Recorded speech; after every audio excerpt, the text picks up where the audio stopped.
Welcome once again to the Garden Railway, where things are really beginning to take shape. However, one important area that we've yet to cover. Would you leave your track like this? You would? What are you, mad? No, what we need is something for the track to lie on, what I like to call a track bed. And as always in these circumstances, let's go and meet a man who knows best.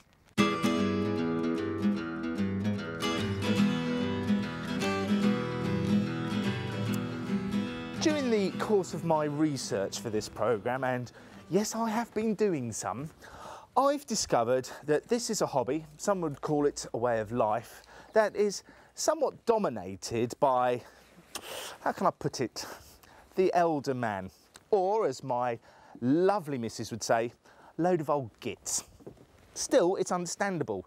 It's something for which you need time and patience, and it's something in which you need to acquire a certain level of skill and experience. Well, my guest today is Mr. Oliver Clay. Oh, sorry, Sonny, could you run along, go and get your granddad for me? No, I'm Oliver Clay. No, sorry, I'm looking for the Oliver Clay who's my guest expert today. Yeah, that's me. Oh.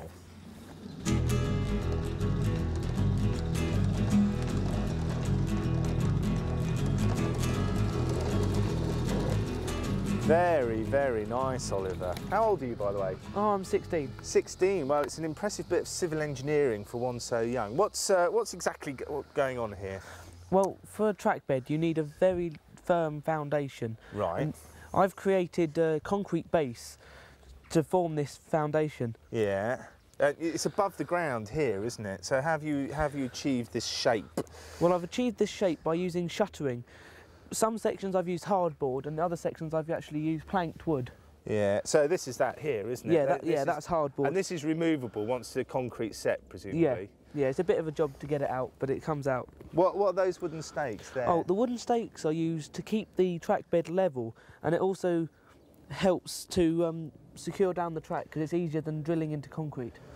Because concrete is full of stones and rocks and what have you, and that provides an easy method of attaching the track, yeah? Yeah.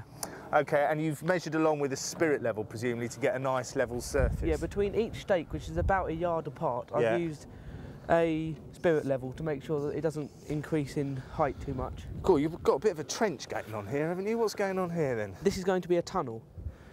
Oh, yeah? Because the garden's on a slope, the track bed has come down to about 2 foot beneath the ground. Yeah. So we're going to construct a tunnel using concrete blocks, 2 tunnels in fact, so because you must never have a tunnel more than 2 arm lengths long. Right, yes. So that you can retrieve any trains that derailed or what have you. Yes. Yeah. Or small animals that might have spent the winter there. Yes. Have you come through a concrete base here or something? Oh, what on earth is this? Well, this concrete base was once the foundation to a greenhouse. Yeah. But I had to get through it with a sledgehammer the other day. And what, is it just going to stop there? No, here it's going to carry on as a cutting around and join up with the other section we'll be doing later. So this just happens to be as far as you've dug at the moment? Yeah. Okay. Now, there may be some of you who think that Oliver perhaps is some sort of 16-year-old city whiz-kiddie, stockbrokery type rich kid who can afford to buy his own house and have a garden like this. But in fact, that's not true. Here's the money. It's his dad. That's not strictly true. Why is that? You are his dad, aren't you? Oh, yeah, I'm his dad. But the money is all Oliver's for the track work and everything. He works Saturdays and he's worked last summer during the summer holidays and he earned loads of money because it's not cheap. Yeah. But no, none of it's from me. Yeah. I just provide a bit of the labour and the permission to do it in the garden, and his mum, of course. Oh, right, yeah. Well, do you know what? I like to see hard work. There's nothing better than hard work in my books. Really? Would you like to go yourself? Yeah, I'll give it a go, I suppose. Yeah, just get these turfs up. There's another 10 Oliver. feet there needs to come up for the next bit of track. Now, it's nice to see this... God, blimey. Nice to see this father and son team at work. You're interested in railways as well, aren't you? Yeah, I was interested in railways same age as Oliver, and in fact his granddad was a railway driver, engine driver, drove the Royal Scot. Yeah. Up to Scotland. How does How does Mummy feel about all this? Well, Mummy would be happier when we've got the garden done prettily, with us a few flowers. Yeah, because I've noticed some of this concrete looks a bit brutal, doesn't it? Is that going to be masked? Yeah. All the raised section there, we've decided we're going to put a miniature box hedging along, so it'll look like a proper embankment. Do you know, I think I might have found something here.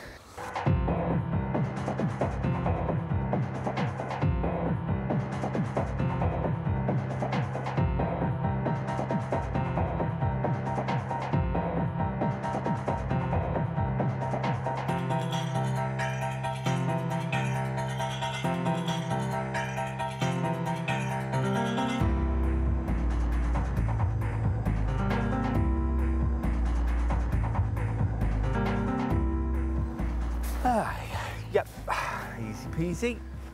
What? Right, what's next then, guys? Well, we need to put the stakes in for the... I know how to do this, thank you very much. I've already learnt it. So... sorry. What? It's dual track along here. Ah. We'll need to put 2 stakes in at the same point along, and it needs to be at least 8 inches apart, which is about 21 centimetres apart. All right. This is because of the overhang on certain locomotives.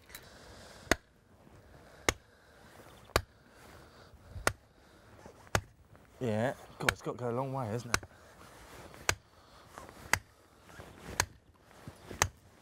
Right, and then... Wants to be vertical as well if you can, Mark. Sorry? Wants to be vertical as well if you can. Right. Do you know what I didn't do, which has just occurred to me? I didn't measure that distance. Does that matter? Because I need to put, you know, you need to hammer the track into it, don't you? Yeah, it just needs to be around a yard's length. I mean... Oh, so about the length of that stick that you've done Yeah, there. about that. So much to think about. Do you know what? That is pretty That is absolutely... That's spot on. That's quite good, actually, yeah. So, shall I carry on then? Please do. With renewed enthusiasm. So this needs to be 18... So, what did you say it was? 21 centimetres. Ah, yeah. Creosote. Ah, smells like... Well, it smells like creosote, actually, doesn't it? Why are you bunging that on then? Well, to preserve the timber. Yeah, but it's encased in concrete, isn't it? Yeah, but when it's encased in concrete, the end grain is exposed to the rain, and if that rots, then the track falls off. Oh, okay, fair enough, I get that. And this shuttering at the side, Yeah. I get that as well. That's to hold the concrete back, isn't it? Correct. Are you going to pour concrete up to this level? That's right, because the front edge has defined the level we want it. But you haven't got one on the back edge, why is that? No, there's no need, because that's above or at the same level as we want it to be. So that acts as a piece of timber, only it's wood. All right, and gravity Only will it's take sort the concrete down to here, will it? That's right. All right, and Oliver, he's mixing the concrete at the moment, is he? Certainly is. Start the clock. OK, Oliver's mixing the concrete and he's round here as we speak. Oliver, stop the clock. Oliver, what are you doing? Well, I'm mixing concrete at the moment. Yeah, what do you put in then? What's this stuff that's going in at the moment? Well, this is a mixture of sand and gravel. It is it's known as ballast. Yeah. I'm using it in a 5-to-1 ratio with the cement, which I measure out in this little bucket. All right, so 5 of those to 1 of cement. Would that be correct? Yeah. Don't let me stop you, carry on. Yep, that's right. Yeah. So how does this thing start then? It's powered by electricity, is it? Yes, we got that in from over there. Yeah. And so have you got all of that in at the moment? A bit of water. And how long would that mix for then? Well, it normally takes about 5 minutes. Yeah. But you have to wait until it's... You have to wait until at the back, you can see the back of the drum rotating and all of it mixed. Yeah. 'Cause it takes a while to get right to the back, so everything's mixed. Yeah. What about this thing then? Where can you hire this from? Well, you can hire these from most builders merchants. I mean, we've got this one for a week at about £20. You can get it for a day for about £10, and then every day is charged on top. So it's not excessive? No, not excessive. If you've got a lot to do quick in a short period of time, it works out quite good value. Nice weather, isn't it? Yeah. Yeah, go on, keep it coming. That's it, up that ramp, that's lovely. Yeah, you've got it now. How much of this stuff do you get through then? Well, that station alone actually used up almost a tonne of material. You're joking, a tonne? Go on, that's it, pour away. Yeah, lovely. Do you want me to do something? Yeah, can you just Yeah, scrape just- out the... Yeah, oh. Yeah. Move the cement on the trench, Yeah. or the concrete rather. Yeah. What am I doing exactly? Well, you're getting the air out to maximise the strength. If you leave air pockets, they'll fill up with water and they'll freeze and break. That seems an awful lot to me.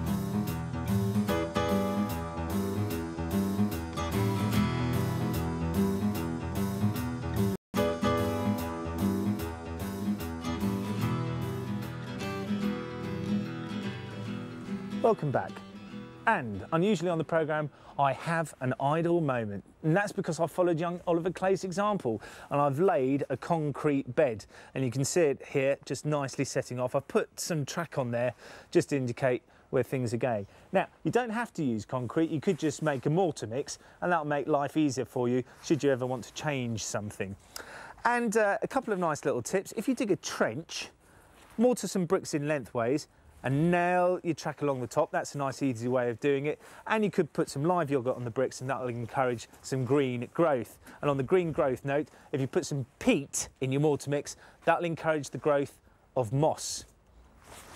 David Pratt's here, series consultant, and he's standing in a big gap where we need to lay a double track between the station and the shed. All right, David? Yeah. Now, the reason that David is here is because we want to span this gap, and instead of using the raised border method that we've done all the way around here, we're going to use a far simpler method, aren't we, in this corner? Yeah.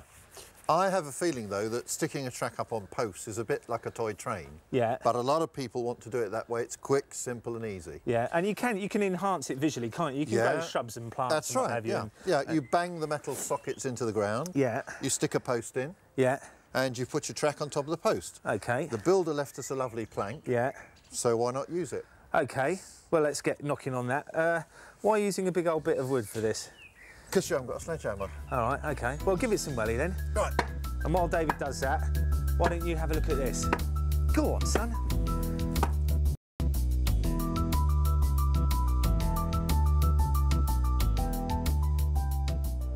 And my name is George Hacker. The railway's name is GWR. My first thought was to build a railway, and therefore I found in one of the magazines a fellow that designs railways by the name of Lionel Pike. And Lionel came and visited it, and he and I went through some sketches, and we then decided as to what the layout we wanted. We started to build the railway in January of 1996, firstly bringing in some heavy bulldozing equipment and taking the ground down to a level of about 12 feet. And this was because there is a great deal of rain in this area. The last thing we wanted was flooding. So the drainage here is pretty good. Secondly, thermalite blocks are sunk into the ground, and track is then screwed onto the thermalite blocks.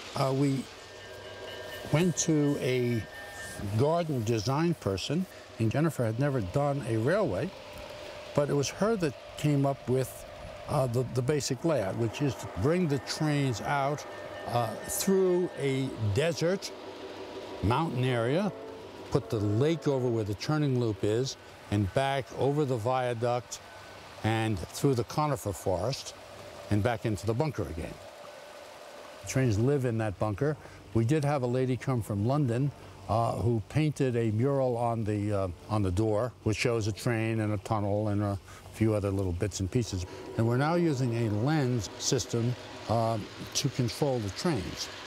The lens system basically puts 24 volts mains current onto the track, constant current to the track. But by putting a computer chip in each of the engines, one can vary by means of a hand controller the speed of each engine, and which thus allows for the running of more than one train on a single track. A relatively new addition is the waterfall, which has a nice drop, and we think looks pretty nice coming under. The rack railway is a separate railway off to my right This is much like one would see in Switzerland, and it takes its way up through the conifers and around and back up to a station where it waits on a timer, etc. I might say in conclusion that this has been a lot of fun for all of us. My twins, Neil and Georgina, who will be 4 in December, come here and play constantly under supervision, obviously. It's a great deal of fun.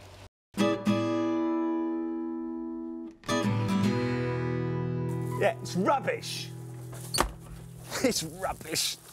Morecambe Wise, eat your hearts out. Actually, rubbish has created a little bit of a dilemma for the Old Found household, and a solution has been found, courtesy of Found Senior himself. We have our loop round the back end of the shed here, crossing on this board. And I have come up with this. How about that? Just hooks up here and allows me to drop my rubbish in here. Simply unhook, and our passing loop is returned. Now, just a quick point, if you were thinking of installing a system like this, maybe to allow access via a path into the garden, and you want a track to travel from point A here to point B here, then allow me to demonstrate. You would want to put your hinge on top of the fold. If you put it on underneath, the track will fold in on top of itself and you won't really be able to open it. If you put the hinge on top of the fold, the track will fold away from itself.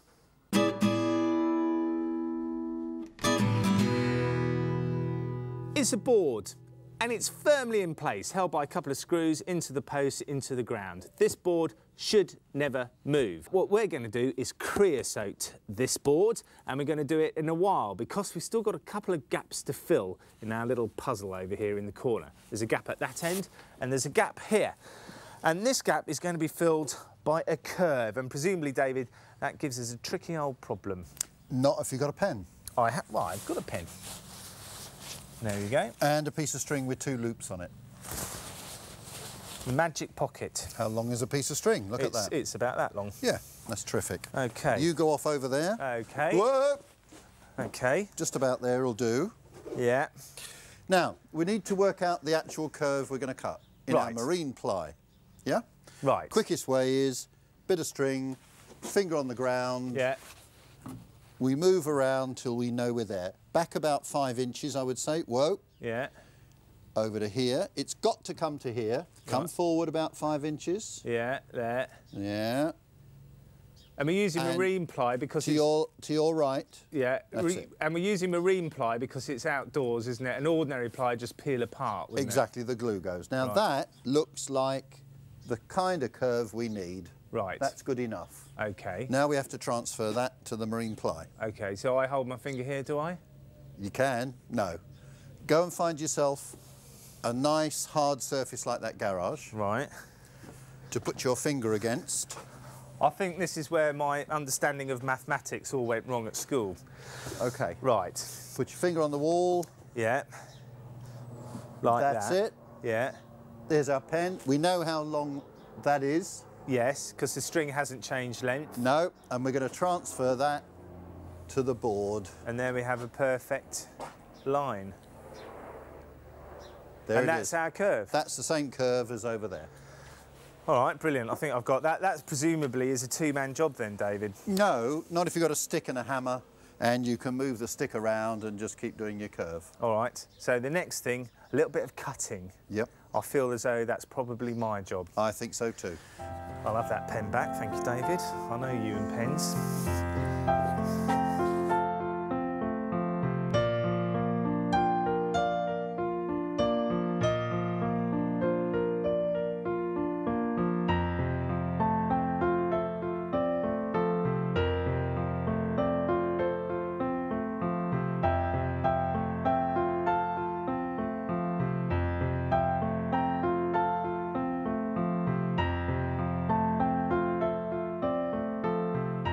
And now a chance to see how Oliver Clay's railway is progressing.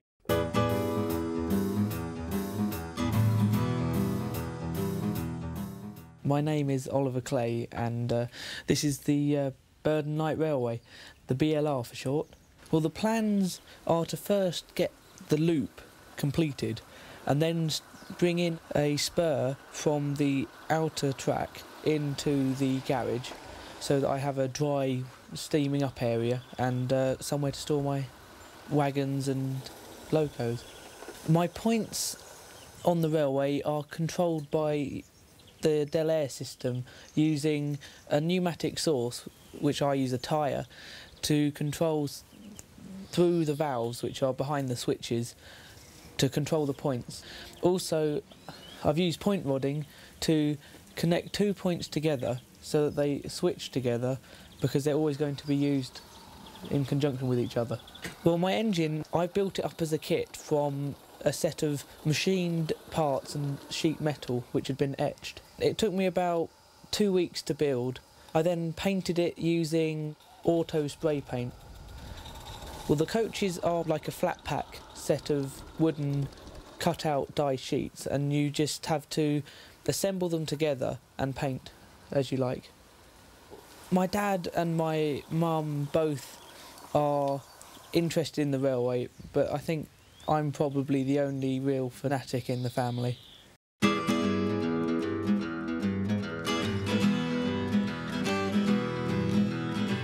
And so, dear friends, to the end of another programme we come. Let's review the story so far, and here we have the Mark found patented hatch opening device allowing access to the dustbin. Next to it, the shed, where I believe many a happy hour will be spent by yours truly. Behind the shed, our tunnel mouth entrance. The track bed supporting on posts here. He won't be here come the day, but here will be a station. Something to go over there, yet to be revealed, but our track bed has nicely set off and is all looking pretty good. That sound, by the way, is the sound of trickling water, because our water feature is now all go, as indeed you lot can do, because that's the end of the programme. Bye, bye, go on all the way. See you on the next one. Ta-ra! Well, I thought that went very well, David. Yeah, not bad. Although I stumbled slightly talking about the posts over here, I thought my overall performance was very good. I remember Gielgud saying to me, if you're ever going to do...